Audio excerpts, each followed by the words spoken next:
All right. Good morning, everyone. Thanks for coming by. So we are extremely honored today, this morning, to be visited by Professor João Mano this morning, within the framework of this REM seminar series, which is also supported by Materials-Driven Regeneration, our gravitation program. So just a bit of an introduction for Professor Mano. He comes from Portugal, so he works in the University of Aveiro. And so the institute is listed here, so Aveiro Institute of Materials. So he works a lot with biomaterials, and as you will see from his talk, I've been sort of inspired, and I'm very, very impressed by the degree of creativity and innovation that he uses, the approaches that he takes in his research. I think he is amazingly creative when it comes to making use of the properties of biomaterials for steering cell and tissue behavior. So I'm very much interested in learning more about what he has been busy with in the past few years. And a lot of what he does is actually very much related to what we aim to do in our cluster. So I'm very excited to also hear his thoughts on that. So he is, if I list out his achievements and awards, it's going to be a 1 full hour of me talking. So I'm not going to do that. So I'll just mention that he is a recipient of ERC Advanced Grant, and also, if I remember correctly, 3 proof of concept grants, right? So that, I think, shows how his aspirations in trying to really translate the fundamental works into something that can make it into consumer products. Again, very, very interesting. So without further ado, I will give you Professor Mano. Okay, thank you very much. Thank you very much, Nicholas and Jan and Miguel, for the kind invitation. Also, Professor Bert Meyer yesterday for hosting me. It's my first time in Eindhoven, so I really was impressed by the campus. Okay, it's a wonderful place for students and people working. So thank you very much for the invitation. It's really an honor. So today I will try to push what we are doing more for the bioengineering side, because I think we are in the technical university and in the biomedical engineering department. So I will not talk too much on the chemistry tools and hydrogel design. Okay, so I will focus much more on the structured devices that we can do. Using fundamentally cells, okay? So the idea, of course, we really like biomaterials, and we have a lot of work just using biomaterials for different types of applications, but today I will focus on devices, structures that are very rich in cells, okay? So otherwise it would be very difficult to accommodate. And instead of going in very deep into 2 or 3 works, I decided to go a little bit more screening. I'm not going into too much detail, but the idea is really to show different examples from what we can do using cells, okay? So the cells are really the building blocks of the tissues that we want to create. So in our group, we are trying to combine cells and materials. We have several tools that we are using. Of course, chemistry tools, nano and macro technologies. And in terms of applications, we aim to develop solutions for implantable devices, for drug delivery and tissue engineering. But we are also working a lot on ex vivo application and in vitro, especially to create or to engineering microenvironments for cells. That could be very interesting to be used in basic biology studies, but also for disease modeling, which is also something that we are working a lot. So in terms of materials, we have been working a lot with natural-based systems. Okay, so polysaccharides, proteins, and in particular, but I'm sorry, I will not have time to discuss, we have been working a lot with human-based protein. And also, besides the human-derived materials, we have several projects related with the use of marine-derived materials, okay? So, of course, the sea for Portugal is really strategic, so we have a huge, what we call economic exclusive zone because of Açores and Madeira Islands. So we have several programs that support research in all areas related with sea science and sea technology, sea biotechnology. So we have been working not only with proteins like collagen from marine origin, but also a lot on polysaccharides. And some of the examples that you are going to see are related in particularly with polysaccharides. So in terms of biomaterials, of course, we use them combining with cells for tissue engineering applications. Of course, the materials are very important, as well as cells, of course. But in terms of materials, what we have been also trying to do is try to decrease the quantity of materials that we are using to support and to provide the signals to cells in the logic that we are calling minimalistic approaches. So trying to use, and this is really something that we realize when we are working many, many years with tissue engineering, is that cells really don't need the bulk properties of materials. Bulk properties will, of course, provide mechanical and structural integrity, and of course, if you have something to be released, they can use as a reservoir for this kind of cargo.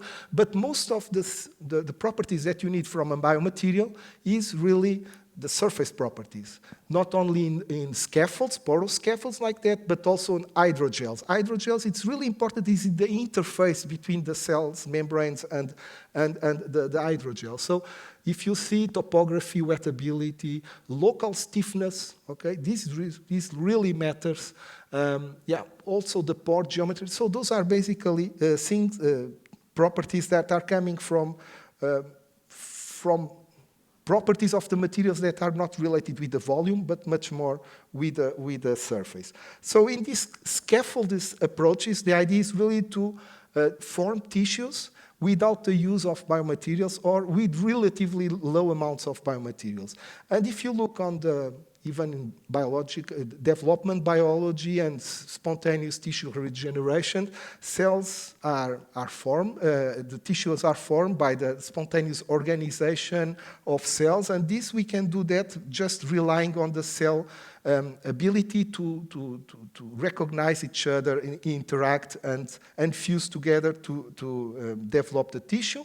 So when we are using this kind of scaffolding approaches, we can start right away with very high cell number, cell density, so we don't need to wait for cells to grow and to form the tissue. So we start right away with a very high cell density.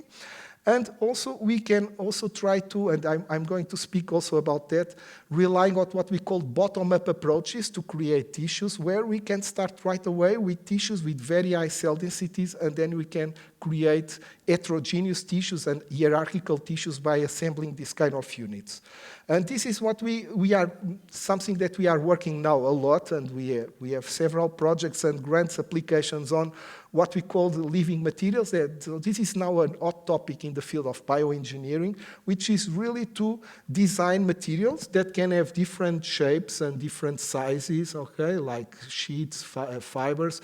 And the idea is to play with the natural present cell interactions like cadherin and other kinds of proteins, or artificially installed moieties that can be chemical groups or other kinds of biopolymers that could decorate the surface of the cells. And we have been working a lot on this kind of cell engineering concept that can help the cells to join together and form this kind of devices. We can also play, so these kind of systems are very interesting because cells are very versatile in terms of multifunctionality.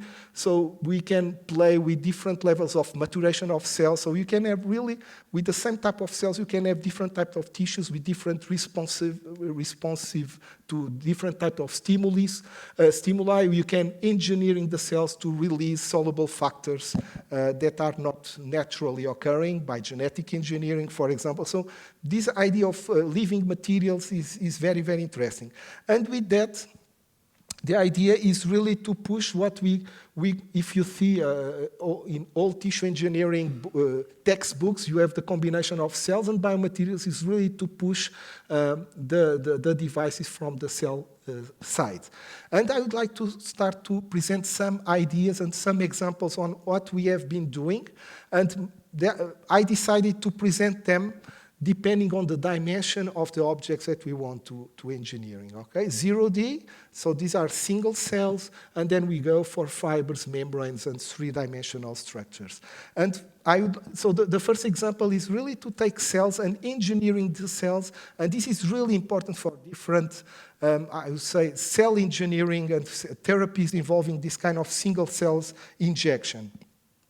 So the idea is really to modify the surface of the cell. So this is a drawing from my very best friend, In-Sung Choi from KAIST, from South Korea. He has been working a lot on creating shells surrounding cells. And he has been working a lot with yeast bacteria, so eukaryotic cells. And in this case, there are many, many applications for that. He has been working, we can do that by different means. You can deposit materials that can be polymers using layer by layer deposition, MOF. So you can also grafting from, so you can start polymerization, for example, from the surface of the membrane of the cells, and you can also play with the interfacial-based reactions in order to coat the surface of the cells. Usually the cells are completely covered, but if we want to do that in mammalian cells, in human cells, of course, if we are coating with a hard shell, this will be very harmful for the cells. The cells will not be able to proliferate and to survive, to accede to nutrients. So in my first example, I would like to show what we have been doing in the new concept related with the development of silica backpacks. So those are hard coatings that coat just more or less half of the area of the cells. So the cells will have the other half to survive, to divide, and to function, okay? So for that, we were inspired by the silicification process, for example, that you can find in the diatoms. And of course, as you know, this kind of mineralization processes are always mediated by polymeric scaffolds, proteins, polysaccharides, where then the mineralization takes place.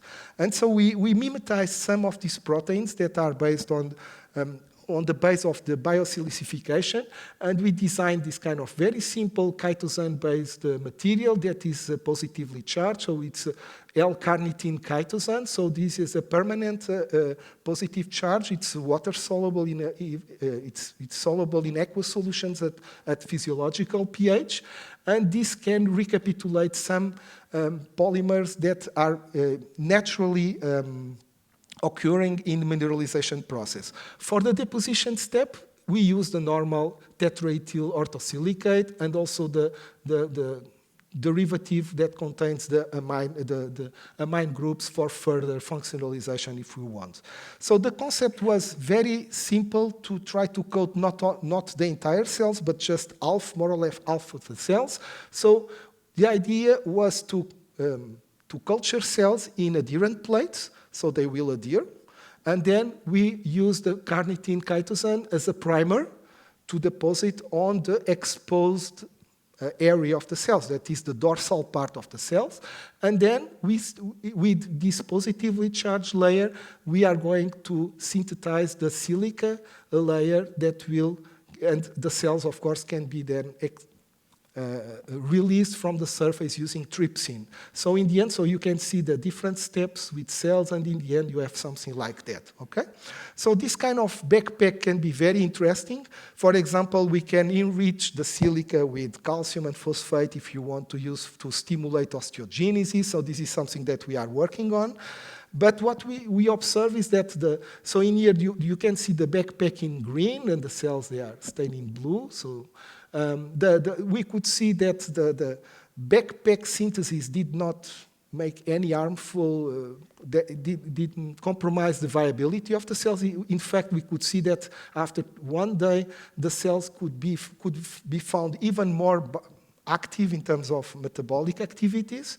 And what was very interesting, of course, if we have just the cells without backpacks, after 7 days, you can have the formation of agglomerates because cells and cells can interact.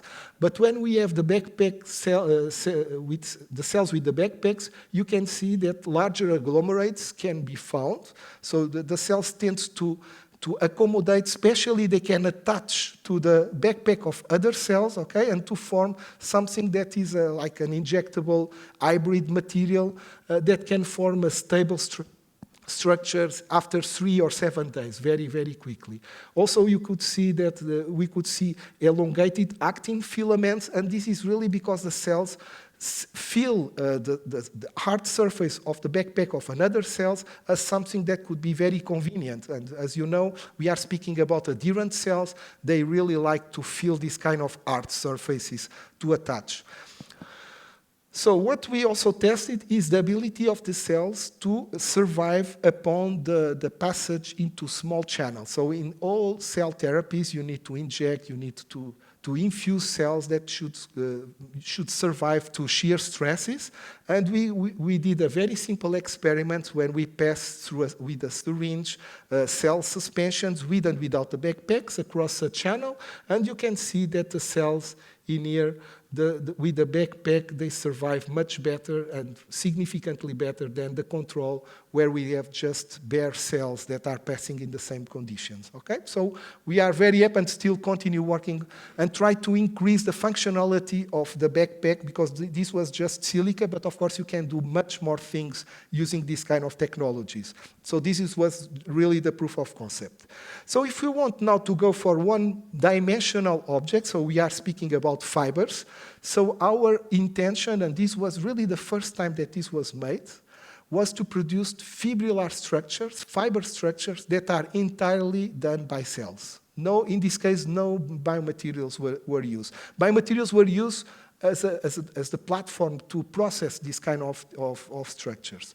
So the technology is based on the use of suspension of cells to produce the spherical objects. Okay, everybody knows about spheroids. So, and we can use hanging drops to accommodate cells in the bottom of the drop by gravity. They will form this kind of spherical structures. And so you can do that even by high throughput methodology. So in this case, we do that.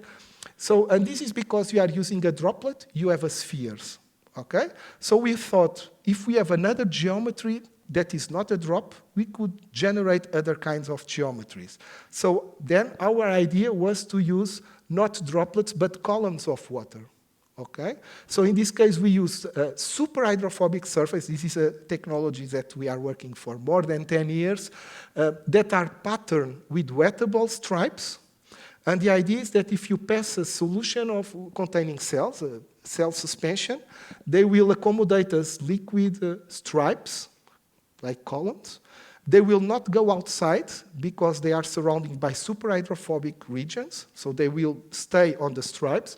And if you turn 180 degrees down, the cells will deposit onto the bottom of these columnar liquids.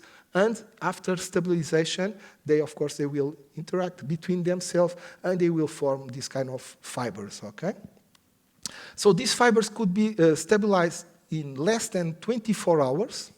And I'm speaking about stem cells. That was the human-derived stem cells from adipose tissue.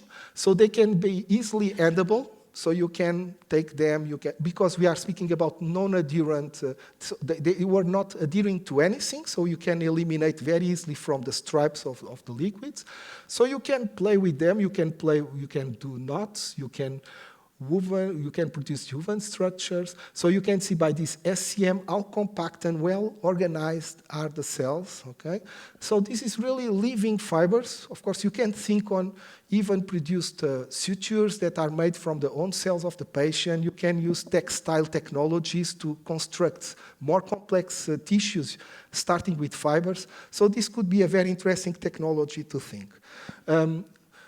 So what we observe is that this kind of fibers are really living fibers. So if you embed these fibers, for example, in the mimetic, very reductionist mimetic of an extracellular matrix, this was just gelatin hydrogels, you could see that the cells from the fibers could start to sprout, and this is time controlled, towards the artificial tissues, and they can have the therapeutic effect that we want. For example, we could see that they could release, like in spheroids, many people are working with spheroids as systems to release vesicles or other kinds of proteins. In this case, VEGF, HGF, osteopontin, also EL6, EL10, so they have really immunoregulatory properties and anti-inflammatory properties. So those kind of systems are really living systems. They are materials with one dimension, but they can function as normal cells. Of course, you can accommodate in one. We call these systems fibroids. It was the first name that we came up, okay? Because spheroids for spheres, in this case.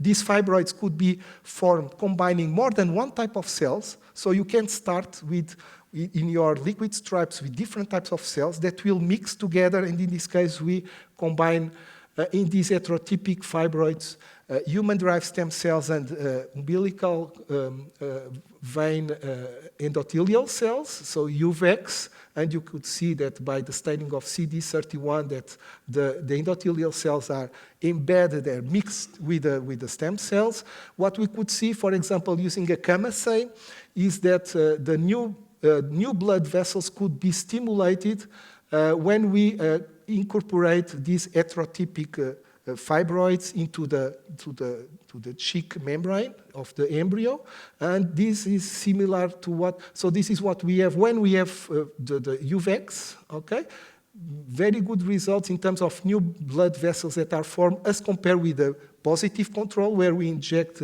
FGF2, and significantly higher than the negative control, which is just PBS. Okay, so a lot of possibilities of using this kind of technologies. So, but in many situations, two-dimensional systems are very interesting, and of course, Professor Teuru Okano from Tokyo Women's University was really the pioneer of developing cell sheet technologies for different types of application. As you know, he used temperature-sensitive substrates where you can produce the membrane, and just by decreasing the temperature, you can release the membrane of cells. So we have been working on other possibilities that are more simple, and they are more versatile. So our idea was to try to use this kind of what we call forced cell sheet formation. So the idea is to have cells in suspension and then push the cells using different types of forces.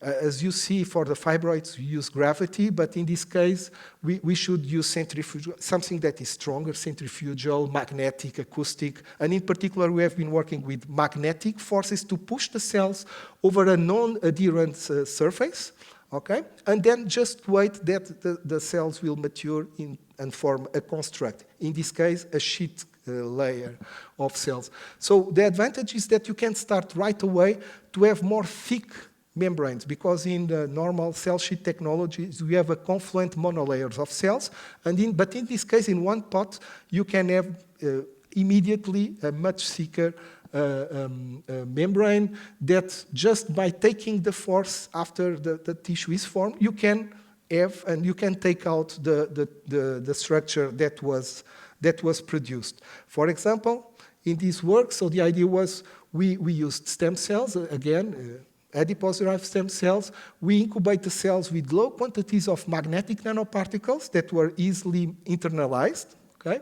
And then we use this magnetic force, just a simple magnet, to push the cells over a non-adherent plate in order to form the first layer of cells. In this case, there is just one layer, but in fact, it's thicker than that. The advantage is that in the same pot, you can deposit a second layer after the first was matured. So you can deposit in, for example, endothelial cells, and then you can put again stem cells in order to have a sandwich-like membrane. So the idea is to have a membrane that is made of stem cells, but have these endothelial cells that could be very useful if you go to promote vascularization of the graft that you are producing. So the construct that we produce is something like that. So it's like a sandwich-like membrane where we have endothelial cells in the between. What we could see is that because you have endothelial cells, this really helps in the stimulation of the differentiation of the stem cells into the bone lineage. Okay, so this is well known that stem cells will release factors, for example, BMP2 that helps the differentiation of stem cells. Even in basal condition, which are the blue bars, you can have in basal condition, if you have the heterotypic cell sheets, you have very good levels of alkaline phosphatase, which is very interesting. Also, in terms of vascularization, we did, again, the chemosay, like as I show you in the fibroids. Again, you have more blood vessels that are formed as compared with the negative control when we introduced in the colloanterior membranes, the heterogeneous cell sheets, and we went also for histology to see the invasion of the human cells into the cheek membrane, and also because it's very easy to find the human cells because they are stained in brown because of magnetic nanoparticles. They are invading. We can see the new vessels that are formed inside the membrane that can integrate with the membranes of the cheek embryo. So very, very interesting. Something that we can do that is not easy to do with normal cell sheet technology is that besides simple membranes that will have the shape of the vessels where we are pushing the cells, you can play with other arrangements of the magnetic field in order to generate, for example, rings, because if you put a magnet like that, the cells will accommodate like that, and after maturation you have something like a ring. And if you push the cells onto a more concave-like vessel, you are going to have something that is much more like a cup. So you can play with the geometry to have non-flat surfaces that could be very interesting. So something that we also developed, and I think it was also the first time that we generate stem cells with very well, and in high throughput form, with very well shape and geometry. So our idea was to play again with superhydrophobic surface. We are working a lot with that are patterned with wettable spots, with controlled geometries, and we can play with photomasks to have any kind of geometries that we want. So if you pass an aqueous drop over this kind of slides, so those are glass slides, they will be broken into tiny droplets that are, again, stabilized because they are surrounded by superhydrophobic regions. But in this case, what we have is not just water, is a suspension of cells. After pushing the cells onto the bottom, and after stabilization, we have the generation of cellular structures that recapitulate the same geometries of the initial wettable spots, okay? And we can take them very easily with the magnet. They jump over the surface, and you can have these kind of elements with very nice shape. So we call them cell stamps, okay? So those are very tiny materials that can have different shapes, like circles, squares, or more fibrillar shape. And of course, we can, like as we did with the fibroids, we integrated these cell sheets or cell stamps into an hydrogel. For example, it could be inert hydrogel like laminarin, which is a polysaccharide, or platelet-lysed hydrogels. And we could see that, especially in dynamic conditions, because we can even culture this kind of hybrid systems using bioreactors, we have very good levels of osteopontin productions. You can see the sprouting of the cells from the initial stamp towards outside the tissue. So this is, again, a very versatile technology, and the idea of using this kind of units is integrated on what we called bottom-up tissue engineering. We can start with just one unit, and then if we have the technologies to integrate into larger structures, it's very nice to start with these, I would call Lego or Tetris units to assemble them later as we wish, okay? So finally, I would like to show you some examples on three-dimensional systems. And when we are speaking about that, of course, you can have like what we call normal scaffolds, hydrogels, porous materials. But another way to generate hybrid systems to produce the three-dimensional structures is by combining nanocarriers, nanoparticles, with cells, okay? So we can play with biomaterials, different types of biomaterials and technologies to have not only, usually people work with spherical objects because they are very easy to produce by emulsion techniques, but there are other technologies to produce the elements with different geometries and topographies and combine them in order to combine with cells and then generate assemblies because, again, you see a cell in here, but of course these cells can interact with another particles from the other side of the cell. And so you can have elements that can be formed just by the integration of this kind of elements. So again, this idea of bottom-up strategies are very important for us. So we can start with building blocks that can be small units of cells that can be surface engineering or not.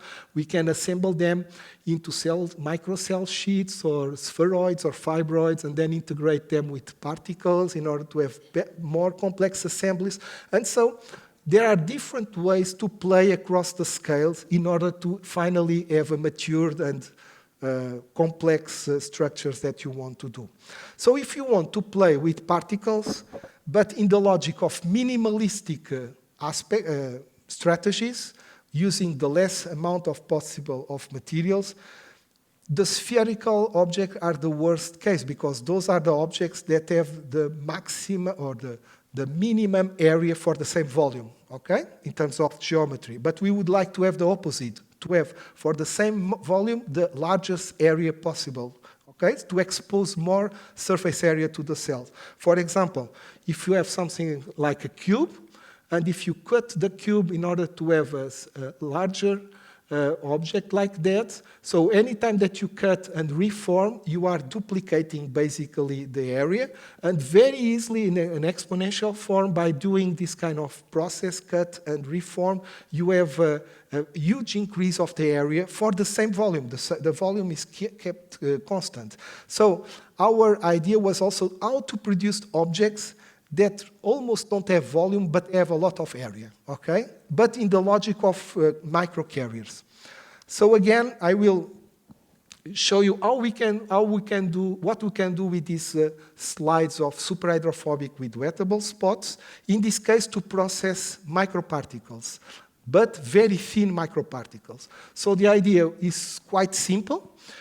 So we start with the slide, the glass slide, and we immerse in the polyacrylic acid solution, which is a polymer that is water-soluble. And you can see that in this case, you can see the staining of the polymer, and after evaporation of water, you can have the deposition of a layer of polyacrylic acid in the regions that are wettable, okay? Because the other regions, when we are immersed, don't wet, so they will not have any polymer in the end after solvent evaporation. So after that, we immerse the same kind of slides in the solution, in this case an organic solution of polycaprolactone, and then we are going to form a second layer over the first one, which is, after evaporation of the solvent, of a PCl, polycaprolactone layer. After putting everything in the water solution, in this case we use a little bit of NaOH, so you can dissolve the underneath membrane, which is polyacrylic acid, which is water-soluble, and you can have the escape of the polycaprolactone layers, films. They are very, very thin. Of course, this will depend on the concentration of the polycaprolactone that will be put over the wettable spots in the second step. But you can see, of course, you can play with the geometry to have polycaprolactone films with different geometries. But what is very interesting is that the thickness can be, for example, 100 or 200 nanometers, okay? And the size, the lateral size, for example, for a square is 200 micrometers. So we are speaking about 3 orders of magnitude thinner than the lateral dimension. okay? So very small volume for the area that is exposed to the cells. And this provides a very good support for cells. These plastic, very thin, ultra-thin plastic particles can be put in contact with cells, for example, using when everybody's preparing spheroids, for example, instead of just using cells, you can combine cells with our microparticles. I don't know if you can see that the microparticles are in here. They are very, very thin. They provide attachment points for cells. We see some biological advantages because, again, we are speaking about adherent cells. But it's okay. They are used as just a place, substrates where cells can attach. They don't have really much more functions besides the mechanical stiffness that they can expose to the cells. They are completely flat. So we have been trying also to work with topography, and I know that many people are very interested in this topic. Of course, topography can direct the differentiation of stem cells, and many, many beautiful works have been produced and reporting how pillars and pits and grooves can stimulate the cells without the use of any exogenous factors like growth factor, osteogenic factors. For example, if you play with the right dimension of the grooves, you can really have very good evidences of mineralization and stem cell differentiation. Of course, basically all the works have been done in 2 dimensions, in 2D, okay? And so our idea was how we could try to expose this kind of topographies, not in 2D, but in what we call pseudo 3D environment, in the surface of microparticles. So what we would like to do is to transpose topographies in microparticles, and if possible in thin microparticles, that will direct cell orientation and cell agglomeration and cell organization. And the cells, of course, will fill these kind of topographies in any directions where they are attaching these microparticles, okay? So this was our objective. So I spent a lot of years before I was coming to Aveiro in University of Minho. I was in the polymer engineering department, and my colleagues were really expert in extrusion, injection molding, and, for example, compression molding. So I was really inspired by that. I'm not sure, but maybe in a non-conscientious way, to use this kind of technologies to produce what we call the particles with topographies. So the idea was quite simple. We start with polycaprolactone microspheres that are produced by immersion, and then we put them in contact in the bottom and the top side with films of polyvinyl alcohol. So again, this can be done by solvent casting, these kind of films that have the topographies that we want to imprint into the microparticles, okay? So those kind of films will act as countermolds. So we have one on the top, another on the bottom. Of course, we are not going to do that one by one, so we dispersed over a large area of these films different particles, and then using pressure and temperature, we are going to compress the 2 molds over the particles. And then if we put everything in water, the countermolds, PVA, are dissolved, and we have in the final form what we call a topodisc. I know that people are working a lot with topo chips, right, to have this kind of topographies, to different types of topographies to find, and Jost, of course, was one of the pioneers of that. But the idea is to have these topographic features engraved in the individual microparticles, okay? So the particles after the compression molding process looks like that by SCM. You can see they are, of course, they are elongated because of flow reasons, but importantly is that they could have the features that were already in the films, and very, very nice features. And we could see that the particles together with cells. The cells could align, as you can see in here. They can form agglomerates. And then when we look on the signals and the behavior of cells, we could see different differences. Of course, better organization of the cytoskeleton when the cells are combined with topodiscs as compared with spherical particles. We see more, if you look on the metabolic activity, we have better results with topodiscs. We can even see more cells in terms of proliferation, as when we are quantifying DNA as compared with the microspheres.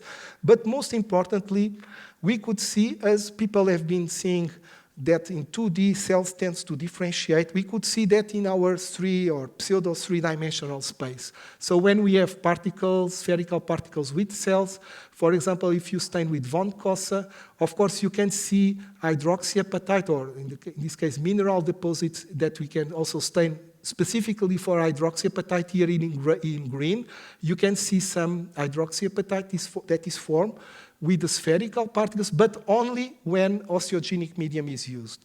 But when you are using the topodiscs, even in basal conditions, no special medium, okay, you can see the appearance of hydroxyapatite and evidence of mineralization, okay?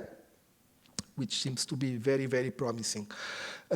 So if we have this combination of cells and microparticles, sometimes it's very interesting to confine them in very well-controlled volumes or compartments, again, in the logic of bottom-up tissue engineering. Okay? So that's why we have been trying to accommodate cells and microparticles in what we called liquified capsules, that we have been working a lot in our lab, okay? So this is maybe one of our most used Lego piece that we are using for different applications.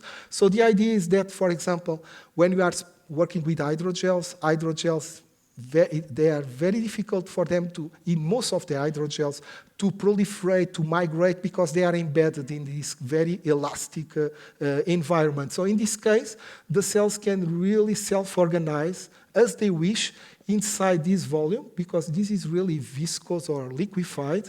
And of course, microparticles are very important so that the cells can feel attachment points, if you are speaking about adherent cells. But you can also accommodate other types of cells that are not adherent cells, okay? From the immune system, okay, or other types of proteins. So you can accommodate this ecosystem inside this closed or semi-closed. Semi-closed because, of course, this membrane should be permeable to oxygen and nutrients. And so the idea is to play with this kind of engineering of cell encapsulation using, for example, these liquid core and shell systems. And then, again, but I will not have time to explain how we can assemble these units into more complex and more macro structures. For example, you can play with robotic systems to assemble the different units. You can combine them with an hydrogel precursor and using 3D bioprinting to join all these capsules together in the more complex geometries, okay? But what is important is that these micro units will generate autonomously the tissues that we want to prepare. I'm not going into too much time how we prepare that, but basically we generate alginate beads incorporating the cells and the microparticles using, for example, any spray system and precipitating these hydrogel solutions in the calcium-containing bath. So this is very, very, very easy way to, even in the gastronomy, people are using that for spherification, okay? So in this case, we can accommodate inside and fix inside the cargo that we want in the end. And then we can coat these beads using layer by layer, and this is a technology that we have been working a lot. So by passing positively and negatively charged polymers, we can generate a shell that after liquefaction of the core, of the alginate core using EDTA, which is chelating for calcium, you can generate a liquefied core that will, of course, because of the shell that was previously done, we are going to compartmentalize the particles and the cells that were previously in the alginate beads. So depending, in this case, we use electrohydrodynamic atomization, but by playing with the processing conditions, you can have capsules with the particles and cells inside with different sizes. And usually they have very nice narrow size distribution. I'm not going into detail about that. So we have been using this kind of capsules to engineering different types of tissues, mostly bone, but also cartilage and bone marrow. And we are using these kind of systems for many applications. So of course, inside we can include our topo discs with and we compare with the capsules, and this work was done by Isabel Bjord, and Nicholas was in the PhD defense, right? And she's really a wonderful student. Unfortunately, she left our group, and she's now working in the Netherlands, okay, in the company.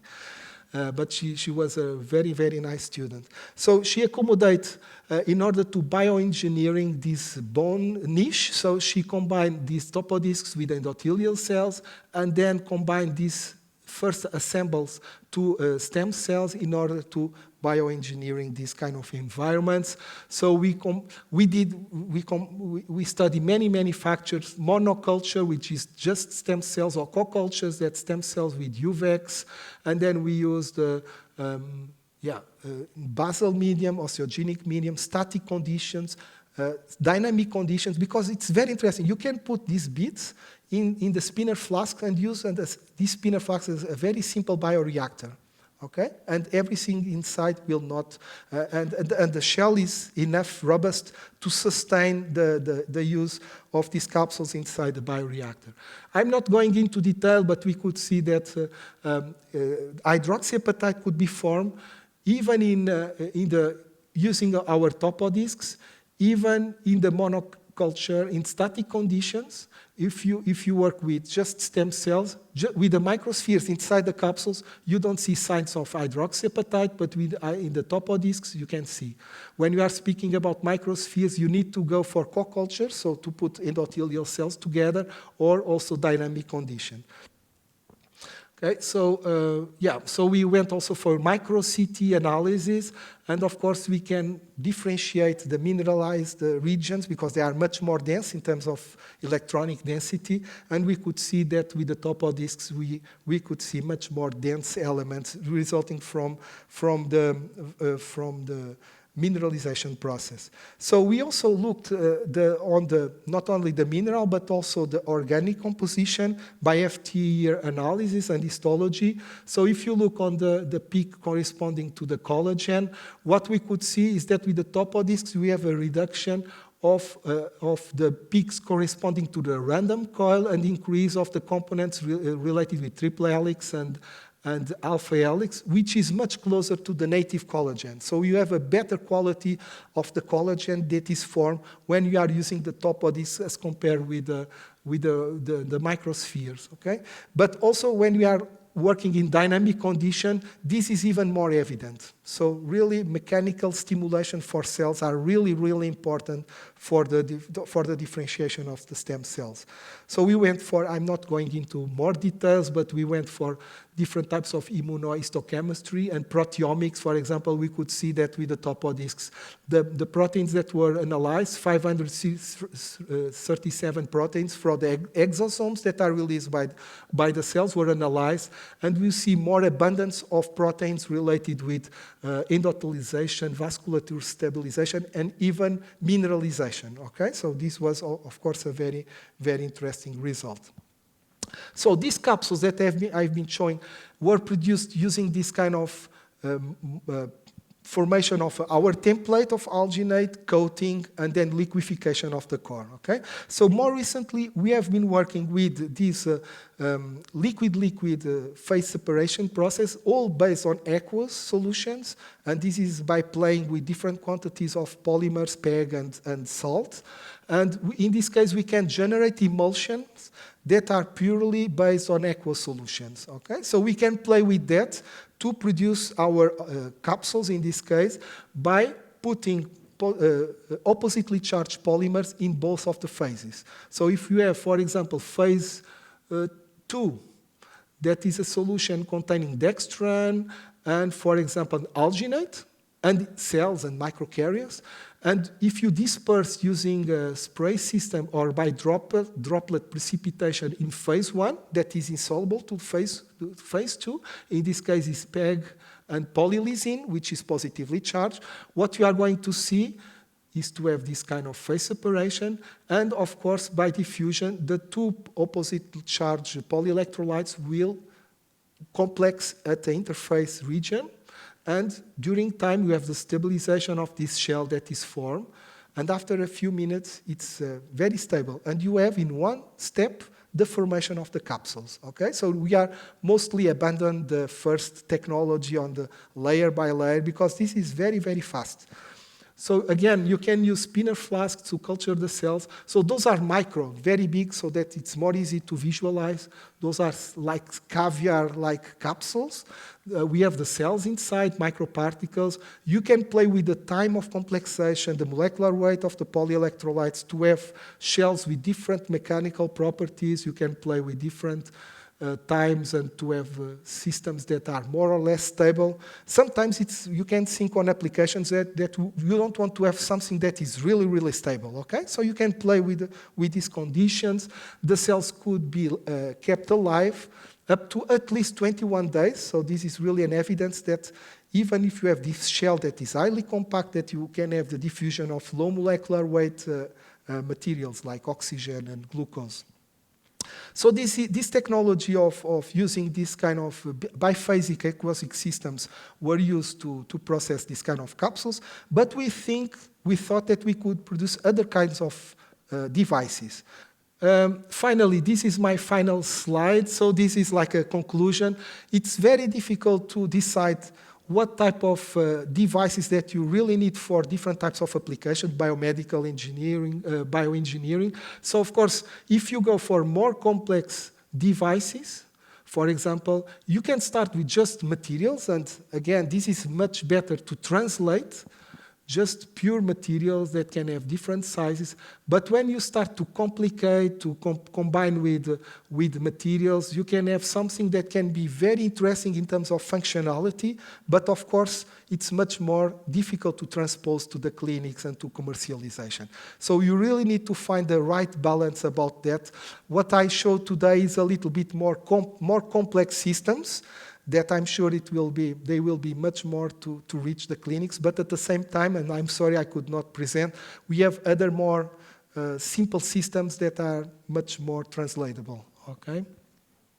Finally, of course, I would like to thank the people in the lab. So they have been working a lot, and I'm very proud of them. And of course, the collaboration outside University of Aveiro. So we have collaborating with wonderful groups of people, mostly in Europe, but also in US and in Asia, and Japan and South Korea. Of course, the fundings, national fundings, not only Portuguese, but from other countries, and the European funds. And I would like to highlight this twinning project that was recently approved, and it will start in January. And the good thing is that this is a twinning project. So this is a program that was launched by the European Commission to help widening countries like Portugal to join excellent groups in Europe in order to elevate the capabilities in specific areas. So this project that is called SupraLife, and this is the logo, Bert, so this is the first time that I'm showing this slide, will join the efforts from our university, but I was very happy that Professor Bert Meyer and Professor Sebastião Lucomando were so kind and generous to join our twinning project that will start in January, and we are going to have very interesting activities in the next 3 years. Okay? Workshops, retreat, practical courses, and we are going to release the website very soon, and you can check them, and of course, especially people from Eindhoven, I'm sure that you are going to be highly involved in the activities of this project that will be very, very interesting, okay? And the topic is supramolecular chemistry, self-assembly system. So the interface between chemistry and supramolecular chemistry and all the life science and biology, okay? Finally, just this So Materials Today Bio, it's a journal that was released 4 years ago in the family of Materials Today family.